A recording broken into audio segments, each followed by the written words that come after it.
My name is Mike Varley.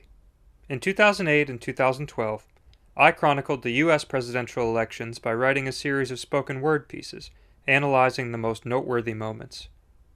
I made the decision not to do that before this cycle began, but I continued to follow election events as they unfolded. With November 8th nearly upon us, I feel compelled to record my opinions for posterity, and to share them with those that might be interested, as I believe this election is not simply politics as usual, as some of us have let themselves believe. Surely there is a degree of that, judging from the new record high in campaign contributions, the endless parade of surrogates instructed to confuse rather than clarify, and even the infamous leaked email transcripts themselves, showing us how the sausage is made in stark, deplorable detail. The similarities to every previous cycle end, however, once we get to the actual purpose of this whole exercise, picking the leader of our nation. Our principal choices are a career politician and a career personality. I'll leave the politician aside as a known quantity and discuss instead the personality, as he is indeed the unusual one. When it comes to the abstract appeal of a Donald Trump character, I can empathize. I can empathize with those that wish to treat politics as little more than cheering for red versus blue, saving their energy for their families or simply surviving. I can empathize with people in parts of the country where jobs have gone away and life is stagnant, because to them there really is nothing more to lose. I can even empathize with those that want to change purely for change's sake, seeing our political process as so corrupt that collapse would prove a long-term benefit. The unfortunate problem with all this is that Donald Trump the person is so unqualified for the office of president that it virtually renders the American public choiceless, provided you believe stability and competence are valuable qualities for our nation to have at the executive level. His touted business acumen is a complete fabrication. He acquired his early success through a combination of nepotism, discrimination, and illegal construction practices, then leveraged his early notoriety to get massive loans for ill-conceived project after ill-conceived project. Once total financial collapse in the 90s proved he had no abilities to create any fundamentally sound business, he became a pitchman for his own last name, and then played the role of a businessman on a reality show. There's nothing in this story that shows he has any idea how to manage an asset as complicated as the United States of America. His greatest successes have come from acquiring something valuable, leeching as much prestige as he can from it, then dumping or forfeiting it at a reduced value, all while loudly proclaiming the endeavor a success in opposition of all gathered evidence. People scoff at the idea of Trump as a dictator, but this is a signature characteristic of dictatorial behavior. He's just never had a country to run. For those that think he will honor the party platform and be controlled by the GOP upon election, don't you think that would have already happened by now if possible? For those that think he's most effective playing by his own rules, what evidence is there other than his own forceful insistence?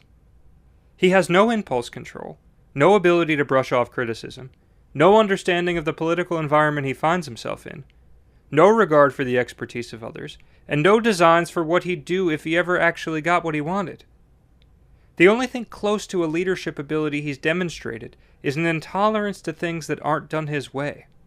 Yet even in this Mr. Trump falls short, because to have a vision people can plan around, you need a consistent version of reality for people to use as a compass. Mr. Trump's reality is whatever gives him power in the moment. In a Trump presidency, the absolute best we could hope for is a complete waste of our next 4 years. At worst, we have 4 years of a man being manipulated at home or abroad every time he feels small or threatened.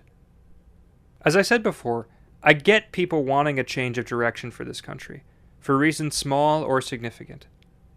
In the absence of constructive or even stable alternatives, I give you 3 numbers: 55, 57, and 79.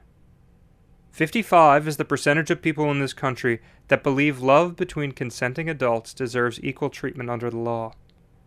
57 is the current approval rating for the first man of color to ever lead this country. And 79 is the percentage of people ready to elect the first female leader in U.S. history. Arguments could last for another 4 years on the policy progress we've made in the last 8. But the fact remains that as a country, socially, we've grown more than we ever could have hoped, and are poised to grow farther. A Trump presidency will effectively repeal these gains, with border walls, religious loyalty tests, racial profiling, and clear gender divisions. You might not think this election could impact your opinion of these things, but think of the children that will grow up under this presidency. Think of the nations abroad, friendly or not, and how his message will reach them. And think again for yourself, because at the very least, when we elect a president, we're electing a thermostat for our society. All the ambient media that surrounds us, print, radio, internet, breaking news television, op-eds, late-night shows, political cartoons, all that informs our mood and our actions, even if we don't agree. I must admit, I'm as drawn to the Trump drama as much as the next person, but it is not the fishbowl I want to live in for the next 4 years. None of this is to say anything of Secretary Clinton's qualifications. If they haven't swayed you already, why would they now? I'm speaking to those dissatisfied with the entire process. With a career politician, we know exactly the problems we're getting and exactly how to hold them accountable. With a career personality, the entire nation is subject to a whim. Our nation has been fortunate enough throughout our living memory to nominate 2 competent stewards every 4 years for the office of president. This isn't luck, but diligence on behalf of the people, the media, and our 2 major parties, who work together through primary season to vet the fitness of candidates. It's clear now these processes failed, and there should be a reckoning following this election. But for now, the choice is clear.